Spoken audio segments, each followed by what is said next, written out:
Your roadmap to the latest in auto, welcome to Highway Herald, where trade routes, torque, and geopolitics collide. In a bold move, Canada and Mexico have launched a $120 billion northern corridor to bypass U.S. tariffs on steel, auto parts, lithium batteries, and more. Triggered by Trump's 30% tariff that took effect on August 1st, the two nations didn't flinch. Instead of protesting, they got to work, laying tracks, building LNG routes, and linking digital customs systems, all while cutting the U.S. out of the equation. This isn't just logistics, it's a new era of trade. Let's break down how this shift could shake Detroit to its core.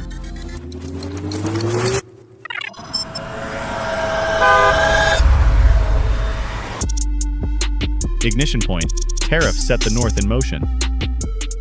The moment everything shifted? July 19th, 2025. That's when President Trump fired the shot heard across the supply chain. A formal threat of 30% tariffs on a suite of key imports from Mexico and Canada. The announcement didn't just rattle markets, it jolted governments into action. Canadian PM Mark Carney and Mexican President Claudia Sheinbaum hit the phones, pushing to preserve the spirit of the USMCA while sidestepping its entanglements. But what emerged wasn't just a diplomatic back and forth. It was a strategy session between two countries tired of reactive trade policy. Mexico's President Sheinbaum called on industry titan Carlos Slim and executives in the steel and auto sectors to chart out investment plans that would insulate their economy from American pressure. Meanwhile, Canada pulled the tarp off its 5-year infrastructure playbook, revving up its Pacific Gateway investments into full gear. Within weeks, quiet conversations turned into actionable blueprints. What started as cross-border solidarity became a blueprint for sovereignty. And when business leaders from Monterey to Manitoba aligned, the idea of a new trade corridor wasn't a theory, it was a necessity. And with that spark lit, the two nations moved into high gear, engineering a multimodal infrastructure to keep the wheels of trade turning. Torque without borders, a corridor with many gears. This northern corridor isn't your average road or railway. It's a finely tuned, triple-threat infrastructure overhaul built to outmaneuver U.S. customs choke points with precision. First, there's the Pacific Shortlink, a rail-to-sea connection linking Mexico's industrial hubs in Monterey and Sonora directly to Canada's Pacific Gateway at Prince Rupert. From there, cargo sails to Latin America or moves east via Canadian rail, all while avoiding U.S. customs, inspections, and delays. It's seamless, frictionless trade, pure torque in motion. Next up, the Great Lakes Flexible Ring. Canada has revamped its St. Lawrence Seaway to bypass Buffalo entirely, rerouting steel, maple lumber, and nickel sulfate into smaller, tariff-free shipments that reach Mexico's port of Veracruz. This maneuver could slash freight volume through key U.S. cities like Chicago and Buffalo by up to 27%. Then there's the Customs Bridge, a digital pre-clearance system marrying Canada's blockchain manifest network with Mexico's port tracking system. It enables a real-time freight flow fully independent of U.S. oversight, saving $3.5 billion annually. This is no patchwork. It's a streamlined, multimodal engine for the future of North American trade. Before we delve deeper, don't forget to subscribe to Highway Herald for more stories like this. Your support helps us keep bringing you the most impactful developments in the auto world and beyond. Now that the corridor's infrastructure is firing on all cylinders, let's examine what happens to the U.S. supply chain left in its dust. Warning lights flashing, U.S. assembly lines in jeopardy. The U.S. could soon find itself sidelined as Canada and Mexico reroute trade through the northern corridor. In 2024, over 756 billion tons of goods, valued at $138 billion, flowed through U.S. checkpoints. By 2026, the new corridor could divert more than half of that traffic, stripping $69 billion in direct trade from U.S. ports. Factor in ripple effects, fuel, warehousing, insurance, lodging, and the U.S. could see losses of up to $86 billion in just 2 years. But the real torque breaker is in manufacturing.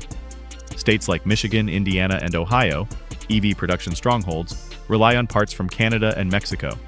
Now, lithium battery modules can bypass the U.S. completely, reaching Ontario via the corridor. GM's CAMI plant and biotech EV are set to utilize this route by March 2026. That spells a loss of 360,000 EVs annually, 108,000 jobs, and $12.7 billion in wages. The total estimated blow, $120 billion. This isn't a slowdown, it's a red flag on the dashboard. But as trade routes change, so too do the flows of energy, and the green future may determine who wins the long race. Refueling the future. Energy and eco-certification flip the script. While railroads and ports dominate headlines, a quieter energy shift is powering the Northern Corridor. Canada is rerouting 5 million tons of liquefied natural gas annually from Kitimat to Mexico's Manzanillo, cutting California out of the equation. This shift secures Mexico's industrial energy supply while driving up California's electricity costs by $4 per megawatt hour, totaling an extra $3.1 billion per year for consumers. But it's not just about gas, it's about green advantage. Canada's low-carbon steel and Mexico's advanced lithium battery production create a powerful export combo poised to meet EU environmental standards. That alignment could exempt them from Europe's carbon border tariffs, unlocking cleaner, faster access to the continent's markets. The Northern Corridor is more than a workaround. It's a gateway to sustainable, tariff-free trade. With infrastructure and energy aligned toward a low-emission future, Canada and Mexico gain a competitive edge the U.S. may struggle to reclaim. And with energy and exports optimized, there's one final gear to shift, locking in long-term political and economic autonomy. Locked in, politics, permanence, and the new trade reflex. With infrastructure projects approved and funding in place, Canada's Export Development Bank contributing $2.1 billion Canadian dollars, and Mexico's Bancomext adding 27 billion pesos, the Northern Corridor is rapidly moving from plan to execution. If initial shipments hit cost and timing targets within 6 months, binding trade agreements could be signed by September. The appeal is clear: lower transport costs, faster clearances, and zero tariff complications. This introduces path dependency. Once companies shift to a smoother, cheaper route, they rarely turn back. Even if the U.S. reverses tariffs next year, it may be too late. Canada and Mexico will have built too much momentum and digital integration. The corridor's self-reliance may outlast any political about-face in Washington. Politically, this leaves the U.S. cornered. By the time it reconsiders, the new trade architecture could already be entrenched, with its own governance, pace, and rules. Coasting into tomorrow, what now for North America? The Northern Corridor is more than a $120 billion workaround. It's a strategic transformation of North American trade. Born from tariffs but powered by vision, Canada and Mexico have crafted a self-sustaining system of green logistics and digital customs that largely bypasses the U.S. If early shipments succeed and deals are ratified, America may no longer be the axis of continental trade. The era of NAFTA-style interdependence may be giving way to something far more autonomous. What do you think? Is this the beginning of a post-tariff North America? Can the U.S. realistically counter with infrastructure upgrades or new trade incentives? Will green certification give this corridor a lasting edge on the global stage? Share your thoughts in the comments. We'd love to hear your take.